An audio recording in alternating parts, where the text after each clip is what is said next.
મહેસાણા જિલ્લાના ગોઝારિયા જીઆઈડીસીના પાછળ આવેલ ડમ્પિંગ એરિયામાં ખુલ્લામાં કચરાને સળગાવવાનું કામ ચાલુ છે, જે પર્યાવરણ માટે જોખમી સાબિત થઈ રહ્યું છે। આ વિસ્તારમાં રખડતી ગાયો આગ લગાડેલા કચરામાંથી પ્લાસ્ટિક અને અન્ય કચરો ખાતી જોવા મળી રહ્યા છે। આ ઉપરાંત વિસ્તારમાં કોઈ ફેન્સિંગ કે દિવાલ નથી, ના કોઈ ચોકીદાર હાજર રહે છે।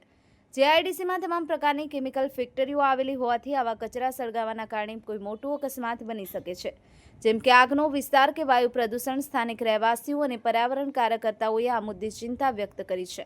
આ ડમ્પિંગ એરિયા જીઆઈડીસીના પાછળ છે, જ્યાં કેમિકલ ફેક્ટરીઓના કારણે પહેલેથી જ પ્રદૂષણ વધારે છે। કચરો સળગાવવાથી ધુમાડો અને ઝેરી ગેસ ફેલાય છે, જે આસપાસના ગામોમાં રહેતા લોકોના આરોગ્યને જોખમમાં મૂકે છે।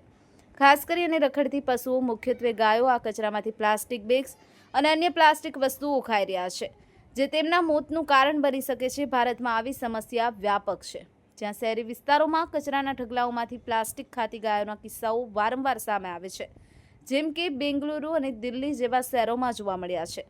આ વિસ્તારમાં કોઈ પણ પ્રકારની સુરક્ષા વ્યવસ્થા નથી, ન તો ઊંચી દિવાલ કે ફેન્સિંગ। આ કારણે કચરો ફેલાય છે અને તેને સળગાવવાનું કામ કોઈ પણ વ્યક્તિ કરી શકે છે। જીઆઈડીસીમાં કેમિકલ, ફાર્મા અને અન્ય ઔદ્યોગિક એકમો આવેલા હોવાથી કચરામાં મિશ્રિત રસાયણો આગથી વિસ્ફોટક પ્રતિક્રિયા કરી શકે છે। દિલ્હીના ગાઝીપુરા લેન્ડફિલ જેવા કેસમાં કચરાના ઢગલા પર આગ લાગવાથી વિશાળ આગ અને મિથેન ગેસનું ઉત્સર્જન થયું હતું, જે આ વિસ્તારમાં પણ બની શકે તેવી શંકા છે। સ્થાનિક વહીવટી વિભાગ અને જીઆઈડીસી અધિકારીઓએ આ મુદ્દે તાત્કાલિક પગલાં લેવા જરૂરી છે। પર્યાવરણ વિભાગના નિયમો મુજબ કચરાનું ખુલ્લું સળગાવવાનું પ્રતિબંધિત છે અને તેના કારણે આ પ્રદૂષણને કારણે દંડાત્મક કાર્યવાહી થઈ શકે છે। રહેવાસીઓએ જણાવ્યું કે આવી સ્થિતિમાં જો કોઈ મોટું અકસ્માત બને તો તેની જવાબદારી કોણ લેશે?